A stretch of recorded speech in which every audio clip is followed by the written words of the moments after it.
তুই কি ভালো আছিস বন্ধু? হ্যাঁ ভালো আছি। এবার তো ভোট চলতেছে, এবার তুই কৃষি ভোট দিবি? আমি তো ধানের শীষই দিছি বন্ধু। কেন তুই ধানের শীষে দিছিস কেন? তুই আমার বন্ধু না? হ্যাঁ বন্ধু। তা তুই কেটে দিছিস? আমি তো নৌকায় দিছি। নৌকায়? তুই এদিকে আয় এবার। তুই আমার বন্ধু না? হ্যাঁ বন্ধু। তুই আমার বেস্ট ফ্রেন্ড? হ্যাঁ বেস্ট ফ্রেন্ড। তাহলে আমি দিছি নৌকা, তুই ধানের শীষে দিলি কেন? ধানের শীষে দিছি তা কি করবো? ধানের শীষটাই ভালো। নৌকা ভালো, আমি করছি না তো নৌকা ভালো, আমি যা করবো সবসময় জানি। ধানের শীষই ভালো। আমি নৌকা ভালো করছি না? নৌকা ভালো না।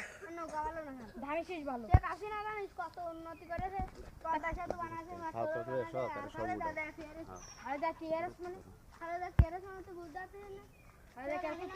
তুই ধানের শীষেই আসবি তাই না? আমি ধানের শীষে আসবো না। আর বন্ধু তার হইলো না।